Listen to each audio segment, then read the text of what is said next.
우리 한 해의 끝자락에 서 있습니다. 벌써 한 해가 지났지요. 이렇게 말씀 나누다 보면 목사님 한 해가 빨리 간 것 같습니다 말씀하시는 분들이 많이 있어요. 정말로 시간이 빠르게 지난 것 같습니다. 그러다 보니 마지막 자리에 늘 쓰면 우리 가운데 아쉬움이 있어요. 이렇게 한 해가 빨리 갈 줄 알았더라면, 이런 생각을 하는 거죠. 하지만 한 해가 지난다고 우리가 막 슬퍼하거나 아파하지는 않습니다. 왜냐하면 새해가 바로 시작된다는 것을 알기 때문입니다. 2024년이 이렇게 지나가지만 곧장 이어서 25년을 만난다는 것을 알기 때문에 우리 가운데 한 해를 마무리하는 아쉬움과 그리움이 있을 수 있지만, 하지만 그것 때문에 크게 슬퍼하거나 아파하지는 않아요. 사실 어떻게 생각하면 엄밀한 의미에서 마지막이 아닐 수 있는 거죠. 바로 시작을 만나기 때문에. 그런데 진정한 마지막 날이 있습니다. 오늘 본문이 말하는 인자의 날이 그렇습니다. 그런 맥락에서 제가 이번 주에 본문 묵상하다가 교회력이 참 절묘하다, 이런 생각을 해보았습니다. 우리 지금 성탄절기를 나고 있잖아요. 성탄절이 12월 25일인데 성탄절을 맞이하고 나면 바로 한 해가 일주일 만에 마무리되어집니다. 그렇게 한 해가 끝나는 것을 보게 되어지는 거죠. 예수님의 오심이 그러하다는 거예요. 예수님의 초림, 그분의 처음 오신 소식은 기쁨의 소식이었습니다. 복음으로 오신 거예요. 하지만 예수님의 재림, 그분의 다시 오심은 심판의 소식입니다. 준비된 자들은 물론 이 일을 감격으로 맞을 것이지만, 준비되지 않은 자들은 두려움과 후회, 슬픔과 아픔으로 이 시간을 날 수밖에 없습니다. 왜냐하면 세상이 끝나는 시간이기 때문에 그렇습니다. 그러므로 사랑하는 여러분, 다시 오실 주님을 소망하며 날마다 믿음으로 주님을 바라보는 저와 여러분, 우리 모두가 되시기를 축복합니다. 아멘. 오늘 본문은 그런 의미에서 그날, 즉 주님이 다시 오실 날에 대한 말씀을 선포하신 것이다 라고 이야기할 수 있습니다. 본문을 보시면 그 앞단 20절과 21절에 예수님이 하나님 나라에 대해서 말씀하셨어요. 하나님 나라가 언제 임합니까? 라고 다른 사람들이 물으니까 예수님께서 그 나라가 어디에 임한다라고 말할 수 없고 이미 너희 안에 있다라고 말씀하십니다. 그리고 22절 이하에서 이제 그 나라가 이 땅에 완전히 임할 인자의 날에 대해서 말씀하세요. 인자의 날, 주님이 다시 오실 그 날을 말씀하시는 거죠. 본문을 통해서 이 날에 대한 몇 가지를 우리가 확인할 수 있습니다. 먼저 예수님은 이 날이 모두에게 분명히 드러날 날이라고 말씀하십니다. 주님 다시 오시는 그날은 모든 사람이 다 알게 되는 날이다라고 말씀하세요. 본문을 보세요. 이 날은 벼락이 치면 온 세상이 알듯이 모두에게 분명히 알려지는 날이라고 말씀하십니다. 여러분, 천둥번개가 꽝 치면 모든 사람이 다 알잖아. 벼락 치는 걸 알지 않습니까?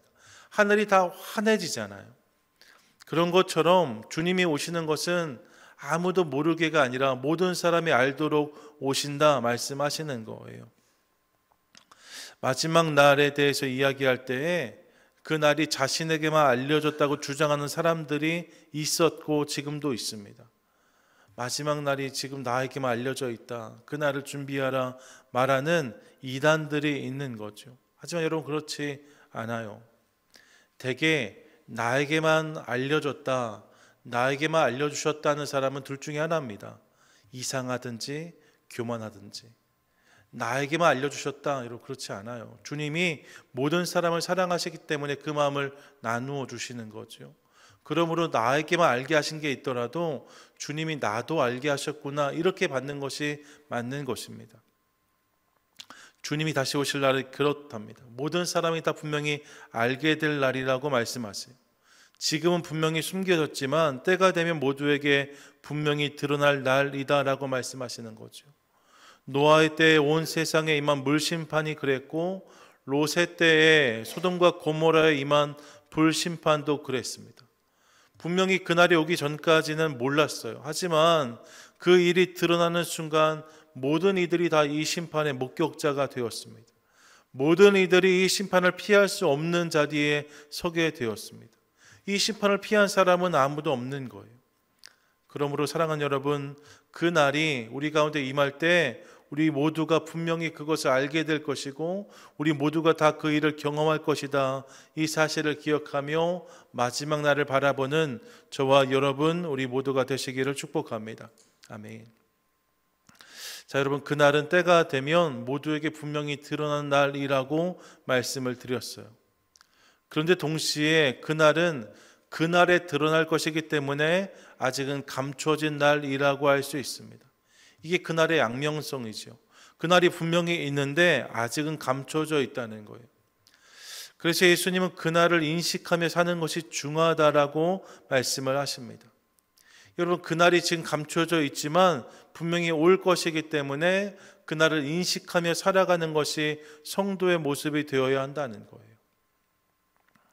전에 말씀드렸던 기억이 있습니다. 조슈아 트리 저희 갔을 때 일출을 기다리는데 해가 너무 안 뜨니까 제 옆에 있던 사람이 오늘은 해가 안 뜨나 보다라고 말했다는 이야기 드렸어요.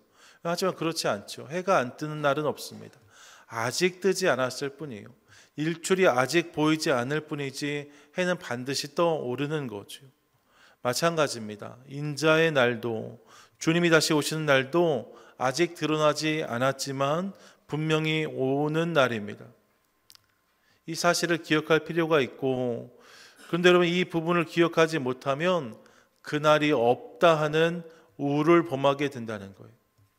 그날이 반드시 온다, 이 사실을 인식하고 믿음으로 붙잡고 살아가지 아니하면 그날이 없는 것처럼 살아가는 인생이 된다는 거죠. 그러면 안 된다 하십니다. 노아의 때, 롯의 때에 그 땅의 사람들이 그랬어요. 당시 사람들이 어떻게 살았는가? 본문 27절 보십시오.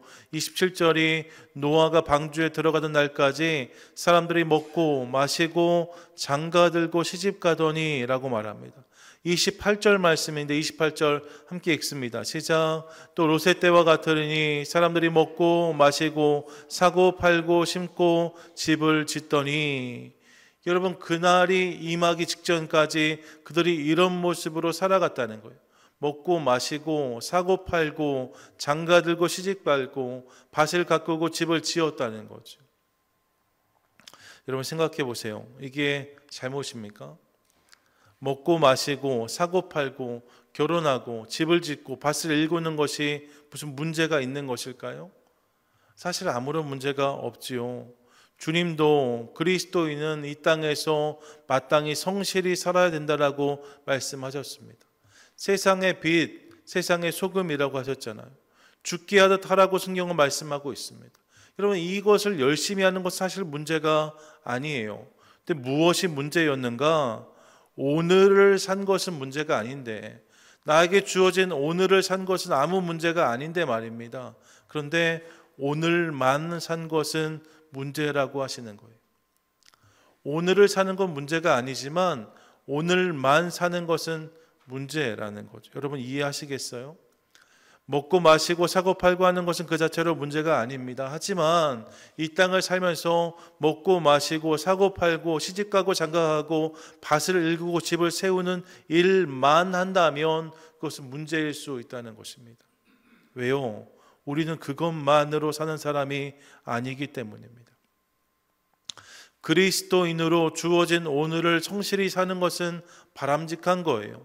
하지만 여러분, 그렇다고 해서 오늘만 산다면 그것은 문제라는 거죠. 성도는, 하나님의 백성들은 오늘을 살지만 동시에 내일을 끊임없이 바라보는 자가 되어야 합니다. 예수님이 다시 오시는 날, 모든 것이 분명히 드러나고 판단을 받는 그 심판의 날, 그 날을 기억하며 오늘을 살아가는 사람들, 그 날을 바라봄으로 때로는 내 삶을 돌아보고 때로는 격려받고 위로받으며 인생의 여정을 걸어가는 사람들이 성도인 거죠. 여러분, 우리는 오늘을 살지만 동시에 내일을 바라보는 사람이 되어야 됩니다.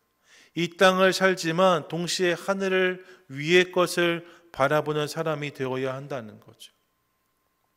지난 두 번의 수요 예배 때 계속 말씀드리고 있어요. 위의 것을 생각하라. 위의 것을 찾으라. 이게 성도라는 거죠. 그러므로 사랑하는 여러분, 그날을 기억하며 오늘을 넘어서 내일을 바라보는, 오늘을 살지만 내일을 인식하는 저와 여러분, 우리 모두가 되시기를 축복합니다. 아멘. 그리고 예수님은 이제 그날을 바라봄으로 우리 삶에 있을 수 있는 미련을 거절하라고 말씀하세요. 본문 31절인데 31절 함께 읽습니다. 시작. 그날에 만일 사람이 지붕 위에 있고 그의 세간이 그 집 안에 있으면 그것을 가지러 내려가지 말 것이요 밭에 있는 자도 그와 같이 뒤로 돌이키지 말 것이니라. 아멘. 그날, 즉 심판의 날에 지붕에 가 있는데 심판을 만난다면 세간을 가지려고 이런저런 잡동사니 살림거리를 가지려 밑으로 내려가지 말라고 하십니다. 뒤를 돌아보지 말라고 하세요. 예, 지붕에서 하나님의 때를 만나면 그냥 그렇게 주님 바라보라고 말씀하시는 거죠. 그러면 32절을 보시면 롯의 처를 기억하라 하고 말씀하십니다. 롯의 처가 누구입니까? 소돔과 고모라가 멸망할 때에 하나님의 도우심으로 간신히 그 성을 빠져나왔는데, 근데 그 길을 빠져나오는 과정에서 뒤를 돌아보므로 소금 기둥이 된 여인이 롯의 아내, 롯의 처라고 할 수 있습니다. 지금도 사해에 가면 그 사해 주변에 이 소금 암석들이 많거든요. 여기저기 소금 기둥들이 있는데 그 중에 사람 모양의 기둥을 가리켜 롯의 아내가 아닌가라는 설명을 하고 납니다. 그 여인이 롯의 처인 거예요.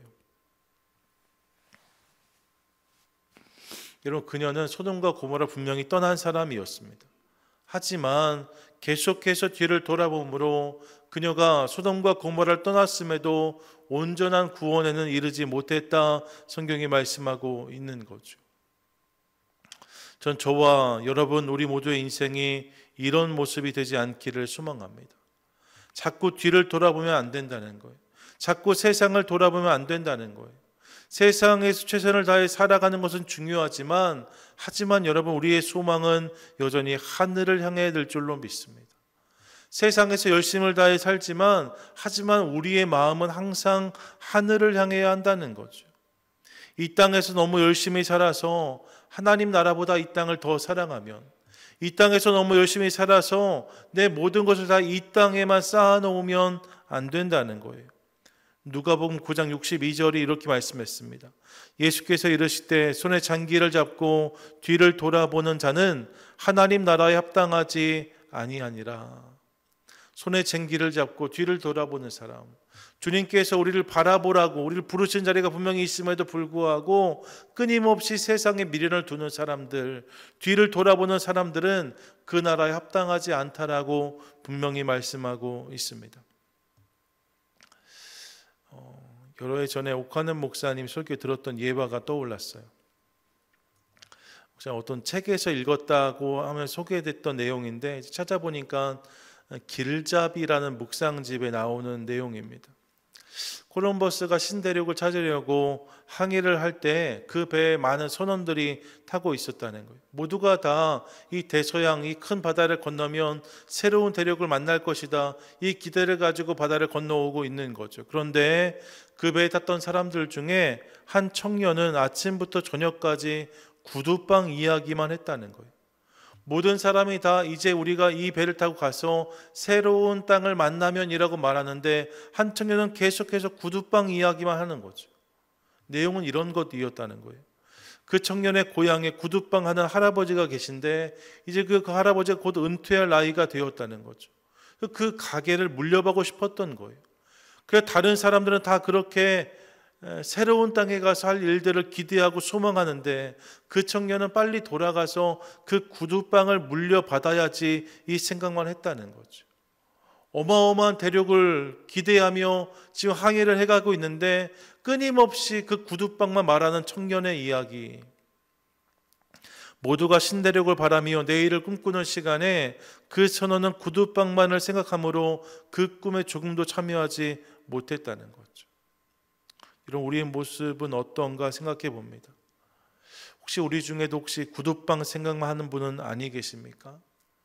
우리가 하나님 나라를 소망하고 바라는 인생들인데 매일매일 그 나라를 꿈꾸기보다 구두방 생각만 하는 사람은 없냐고 여쭤보는 거예요. 예수님께서 2000년 전에 이 땅에 오셨던 것처럼 다시 이 땅에 오실 것입니다. 우리가 이 땅에 오셨던 주님을 기억하고 기념하는 성탄을 준비하고 있잖아요. 여러분, 예수님의 오심이 분명한 사실입니다. 그런데 그분이 다시 오신다 하셨어요. 그분이 다시 오시면 이제 그 나라가 이 땅에 완성되어지는 거죠. 우리는 그 나라에서 살게 될 것입니다. 그러므로 사랑하는 여러분, 그 나라와 그 때를 기대하며 그 나라를 소망하는 우리 될 수 있기를 원합니다. 구두방 생각만 하느라고 하나님 나라를 놓치는 인생이 아니라 미련을 거절하고 그 나라에 기꺼이 참여하는 성도가 되자는 거죠. 바라기는 이를 기억하며 그렇게 이 소망에 반응하는 것을 통하여서 미련을 내려놓고 그 나라를 소망하는 복된 인생을 살아가는 저와 여러분, 우리 모두가 되시기를 축복합니다. 아멘. 정리하시지요. 오늘 본문 34절과 35절에 보시면 그 밤의 이야기가 등장하고 있습니다. 이제 그 나라가 임해요. 그때를 만났습니다. 그러면 어떤 일이 벌어지는가? 둘이 누워 있는데 하나는 데려감을 얻고 하나는 버려둠을 당한다라고 말씀합니다. 여러분, 둘이 누워 있대요. 친밀한 관계죠. 그런데 그 중에 한 사람은 데려감을 얻고 들림을 경험하고 다른 한 사람 버려둠을 당한다라고 말씀합니다. 또 함께 맷돌을 갈다가 어떤 이는 들림을 경험하고 어떤 이는 버려둠을 당한다라고 말씀하고 있습니다. 뭐예요? 여러분, 다른 사람의 믿음이 나의 믿음을 보장하지 못한다는 거예요. 롯의 처를 기억하라고 말씀했잖아요. 롯은 구원을 경험했지만 롯의 처는 소금 기둥이 될 수밖에 없었다 말씀드렸잖아요. 부부인데 결국 그가 어떻게 이 소망 안에 반응했느냐에 따라서 함께 살고 함께 나왔음에도 불구하고 어떤 사람은 구원을 경험하고 어떤 사람은 멈추어 버렸다라고 성경이 말씀하고 있는 거죠. 다른 누군가의 믿음이 나의 믿음을 보장하지 못해요. 내 남편이, 내 아내가 예수를 잘 믿는다고 나도 그 사람 붙잡고 천국 가는 게 아닌 거죠. 나도 그 사람 붙잡고 그 나라 들어가는 게 아닌 거예요. 내가 그 나라에 대한 분명한 소망을 가지고 주님을 향한 확신으로 살아갈 때에 내가 그 이야기의 주인공이 될 수 있다라고 말씀하는 거죠. 여러분, 그때가 되면 이런 일이 벌어진답니다. 바라기는 연말의 시간을 지나며 우리 삶에 언젠가 찾아올 그때 주님이 다시 오실 그날을 기대하며 날마다 그날을 바라보고 살아가는 것을 통하여서 누군가는 들림받고 누군가는 버려짐을 당한다, 누군가는 데려감을 얻고 누군가는 버려둠을 당한다 말씀하는데, 이 말씀 앞에서 버려지는 인생이 아니라 데려감을 얻는, 들림을 경험하는 복된 인생을 살아가는 저와 여러분, 우리 모두가 되시기를 주님의 이름으로 간절히 축원드립니다. 아멘.